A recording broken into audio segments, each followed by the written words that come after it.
Hello and welcome to Cosmic Coffee. I'm Angel. Thank you for joining me. If you enjoy this content, please be sure to hit the thumbs up, subscribe, and write a comment below.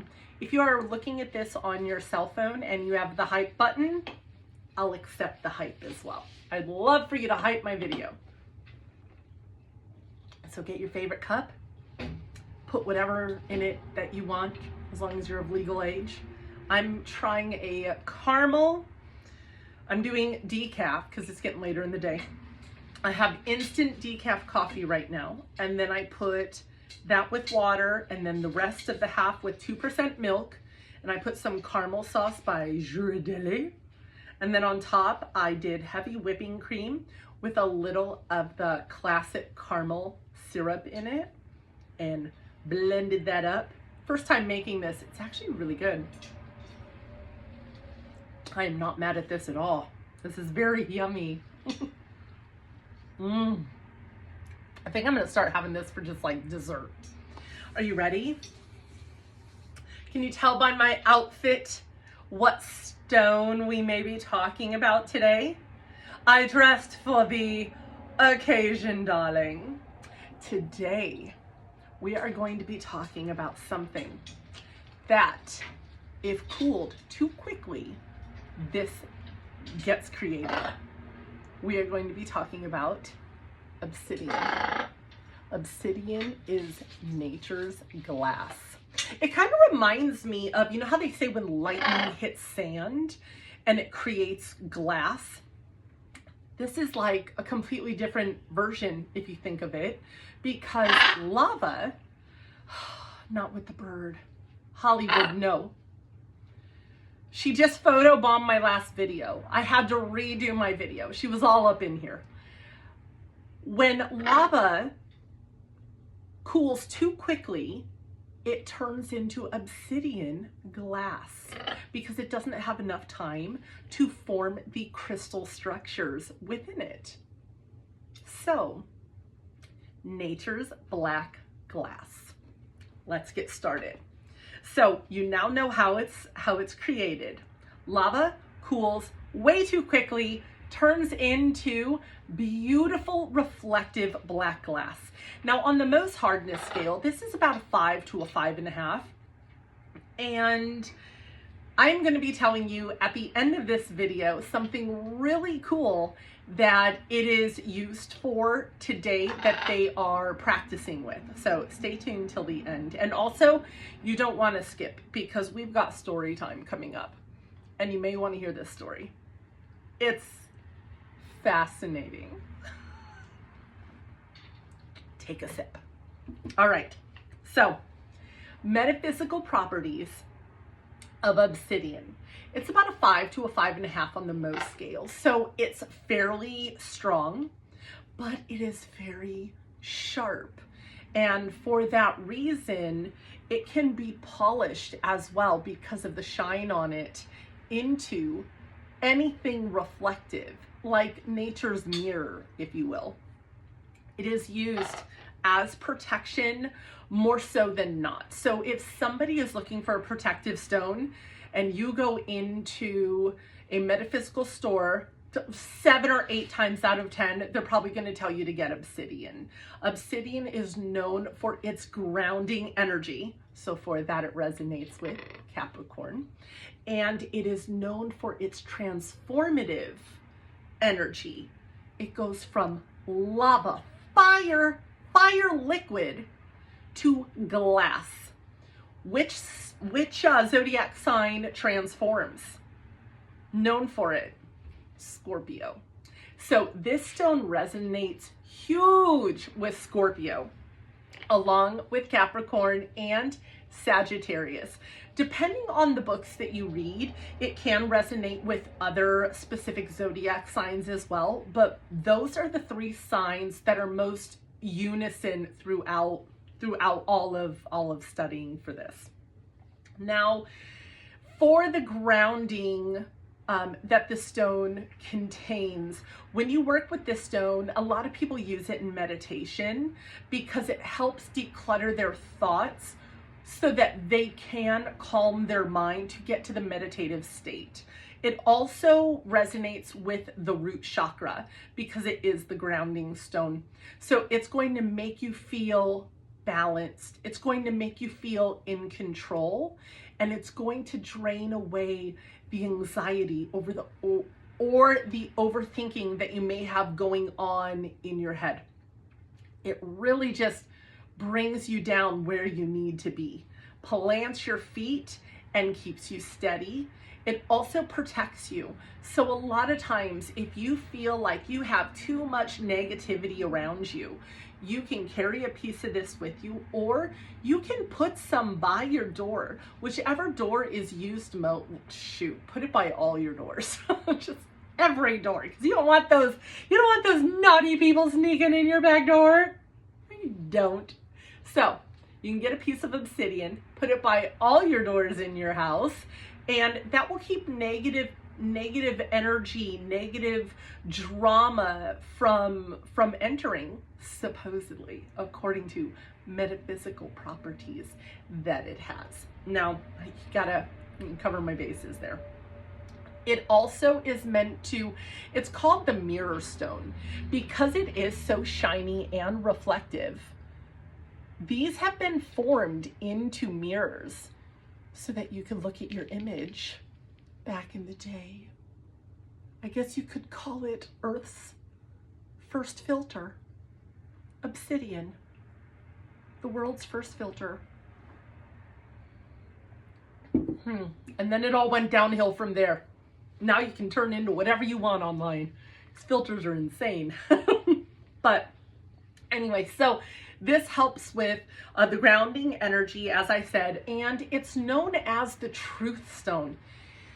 If you want to work with obsidian, make sure you are prepared to deal with your inner demons. If you want to get your inner demons focused on so that you can release them, cleanse them, and grow spiritually, you have to do the shadow work. And by doing that negative thought process and patterns and habits that you have inside have to come to the surface. And this stone is going to do it. It is called the truth stone for a reason. It brings all of your insecurities, worries, and dark shadow concerns to the surface so that you can face them. This is not your comfort stone. This is the I'm going to pull your shit out of you stone so that we can dominate it and then go kick ass in this world. That's this stone. That's this one. So if you're ready to face those fears, finally get done with dark things or dark chapters in your life, this will be the stone you would want to work with. Here we go. It's also a boundary stone. So if you are in a friendship, a relationship, a family dynamic, work situation, any situation where you have a hard time saying no, or you say no, but you feel guilty about it, that's your girl right there, or guy, whatever you want it to be. It's whatever your little heart desires. This one right there, this unisex stone, this is going to help you not feel guilty when you say no, because it helps you stand in your truth. And the only way you can grow is when you stand in your truth and you focus on what needs to be done. And sometimes that might hurt some people's feelings, but ultimately that's your new path that you are meant to go. And this stone's going to help you get on it. All right, take a sip. Take a sip, because this is fun, isn't it? We're getting close to story time, so I'm getting excited.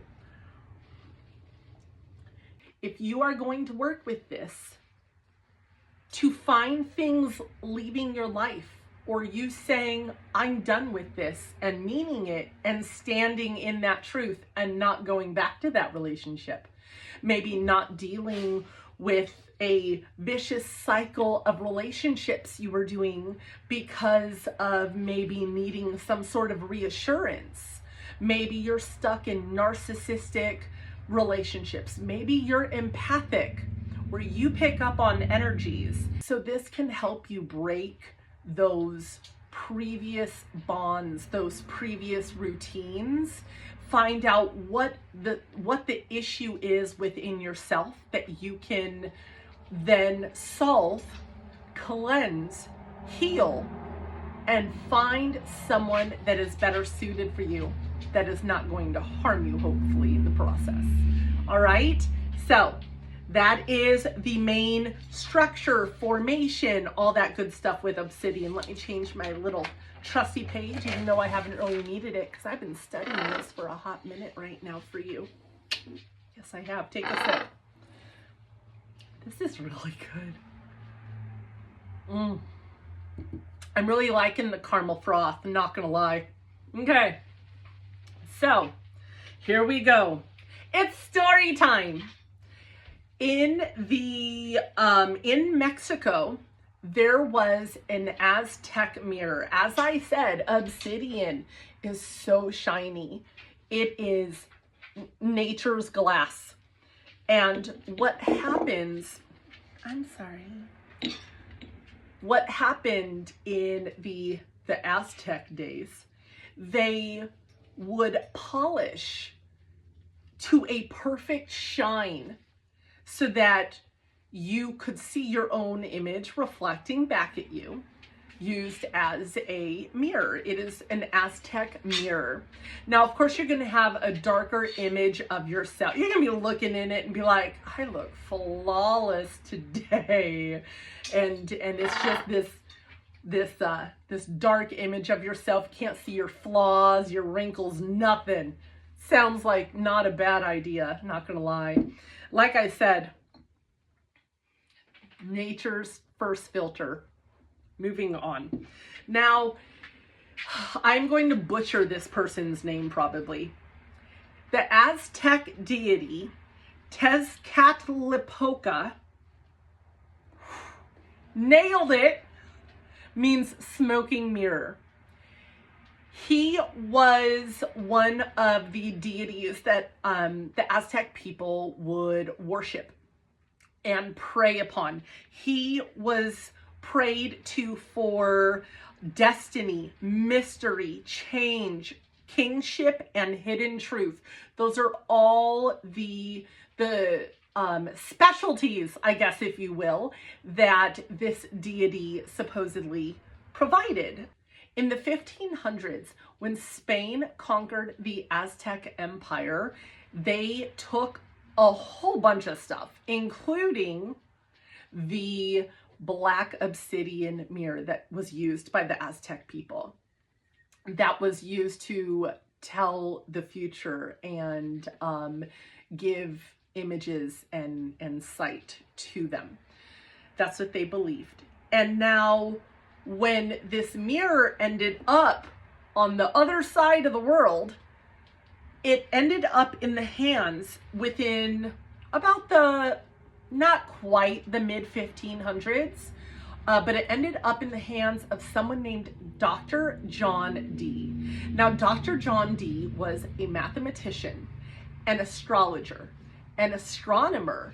He was Queen Elizabeth I's advisor. He also was a navigator and a scholar. He was known as one of the most intelligent people of that time. Super well renowned. And as I mentioned, Queen Elizabeth I was like, hey, let's talk. He even told her which day, according to astrology, there are certain days that you should or should not start something or get married, so on and so forth.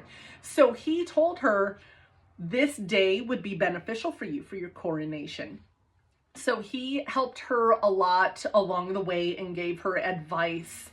And she used astrology and different insight from him in her daily decisions. She had a group of advisors though. But he was one of the most well-renowned advisors. He also had one of the most amazing, prestigious libraries that he created.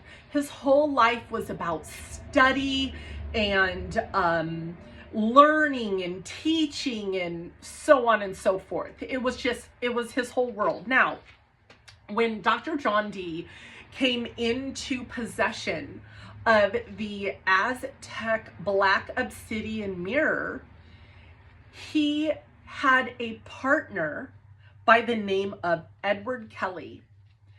And Dr. John Dee tried scrying, but couldn't see anything, wasn't connecting, and he didn't get images or any kind of insight. So he used Edward Kelly as his partner and scryer. So Edward Kelly would look into this black mirror and he would tell Dr. Dee what he saw. He'd be like, I see a person. I see an angel. I believe he even said Angel Uriel, he thought he saw in there. And then he would see gates, and he would see kingdoms and castles, and he saw so many things in such detail that Dr. John Dee was just fascinated. He took all the notes. So Dr. Dee sat there and wrote everything down, and Edward Kelly was telling him everything he saw. Now, I looked into that. I was like, was there any previous knowledge of Edward Kelly having any kind of supernatural abilities, anything that would make him credible as, I'm going to listen to you. I'm a mathematician, astrologer, astronomer, scholar, and Elizabeth Queen's the first advisor. But I'm going to trust that everything you're telling me is the truth. So there wasn't really any knowledge about him having abilities that I personally could find. If you have found any, please write it in the comments below, because I'm curious what his background was and why Dr. Dee trusted him. At first, he didn't, but then because these visions were so detailed, he began to trust Mr. Kelly. Now, one day, Mr. Edward Kelly says, the angels told me that we need to share everything, including our wives.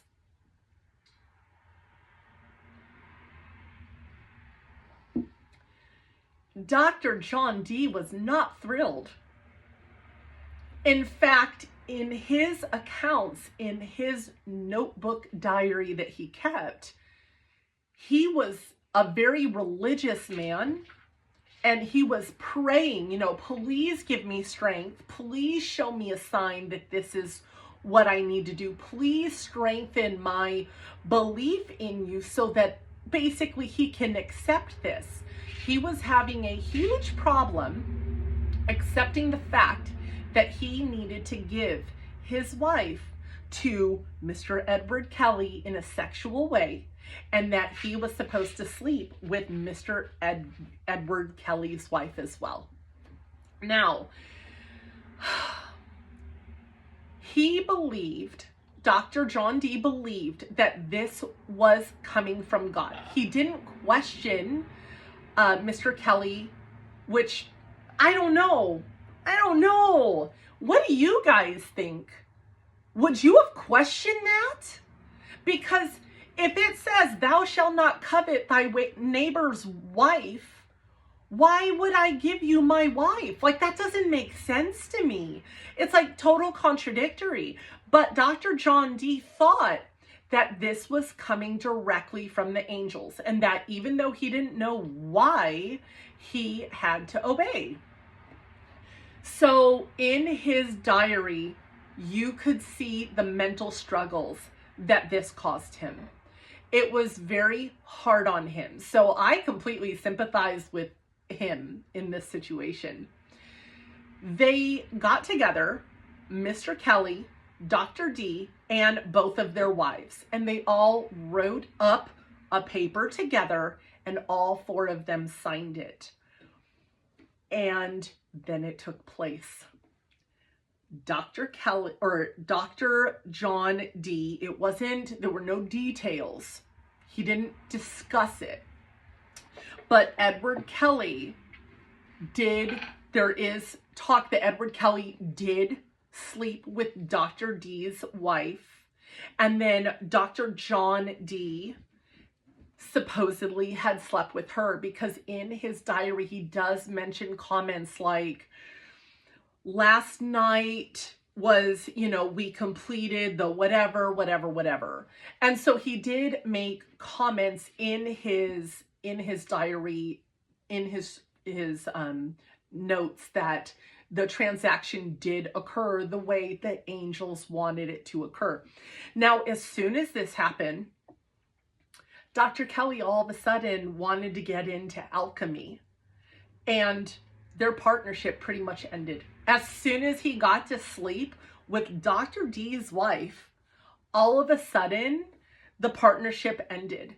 Edward Kelly supposedly started feeling very uncomfortable with the sessions, saying things like he wasn't really sure, like he was getting more and more uncomfortable. He wasn't sure if he was talking to angels or whatnot. And Dr. John D thought, no, this is angelic beings coming through. Now, mind you, they also used other stones, not always just the black obsidian mirror. But did they cleanse their energy prior? Did they ask for only high vibrational, angels and their guardians to give them any insight? Or was something else slipping through there? Or what do you think? Do you think Edward Kelly made it up so that he could sleep with the wife of Dr. John D? Because immediately after this, Edward Kelly no longer wanted to work with Dr. John D. He went into alchemy and went a separate way. And Dr. John D was pretty devastated by the situation that had occurred. Now, Dr. John D went on and he traveled to learn more. He comes back home to his entire library completely demolished, stolen. All of his work for years and years and years had been plundered, and they took his stuff. Don't know who took his stuff, but someone took his stuff. And so for someone who spends their whole life gathering everything that he did and making notes and creating all this information needed and everything he believed in, and to have that stolen, that was a huge blow to him. He and his wife did stay together.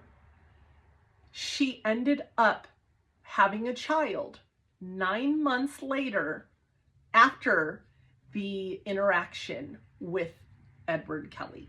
So there is some speculation that one of her children may have been Edward Kelly's child.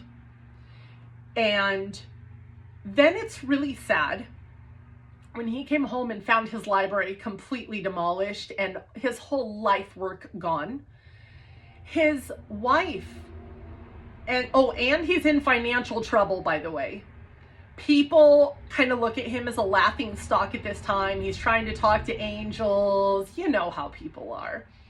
And so they didn't really trust him anymore. Queen Elizabeth ended up giving him a position at a school, but he wasn't a big fan of it. And he ended up losing his wife, I believe, during the plague. And it also took several of his children. So after his reputation throughout his whole life being so well known and so looked up to, He ended up dying. His wife died, his children died, and then he ended up dying poor and alone. How sad. Now, Mr. Edward Kelly, let's talk about this guy for a minute. Because me personally, the more I learned about this, I'm like, wait a minute. I think he either just wanted to stop doing this, he was like over it, wanted to go in a different direction, or just wanted to sleep with Dr. John Dee's wife. And what happened to him, he went on, became an alchemist, super rich. Emperor Rudolph II, the King of Hungary, gave him a knighthood and land and a lot of money because Mr. Edward Kelly told Mr. Rudolph that he can create gold from any kind of metal. So Mr. Rudolph was like, well, I'll take someone who can make gold. And guess who could not supply said gold? Mr. Kelly. So when I heard that story, I thought, ooh, is this guy a fraudster? He is claiming he can create gold.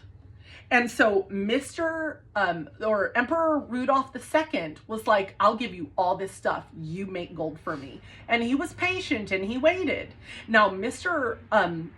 Rudolph, he surrounded himself by scientists and astrologers, and he was really big into all of this stuff. So the alchemy, that was right up his alley. He's like, let's do this.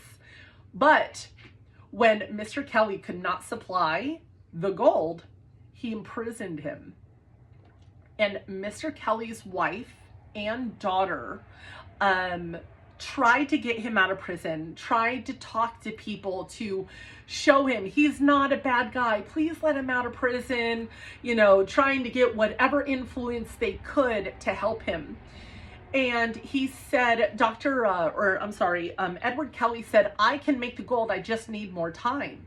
So the Emperor Rudolph II said, okay, I will give you some more time. So he released him from prison. He still couldn't create the gold. So he put him back in prison. And now there's a couple conflicts on what happened, but he either broke his leg during an escape and never fully recovered, or he poisoned himself. Either way, Dr. John Dee died poor and alone, and Edward Kelly died imprisoned. Neither one of them got the outcome they were hoping for. So, I hope you enjoyed that story.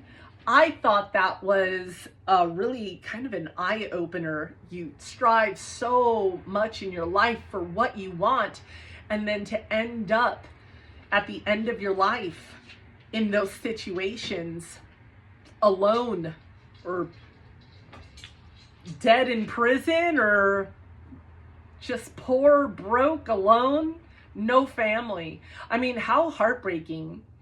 So what do you think? Do you think Edward Kelly really saw stuff in the mirror? Do you think he made it up and made it elaborate? Because back then they were probably saying, what else? What else did you see? And so he felt maybe he had to come up with stuff. I don't know. What do you think? And do you think that he was a fraud? Or do you think he was legit? After hearing the story, my thoughts, I don't know. Maybe he believed what he thought he saw, but was that coming from ego or his imagination? The part about the wife thing, I absolutely think he just wanted to sleep with Dr. John Dee's wife. He was like, he believes everything I say. Let's do this.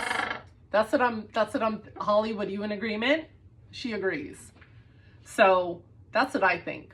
Now, final fun fact, take a sip. Final fun fact.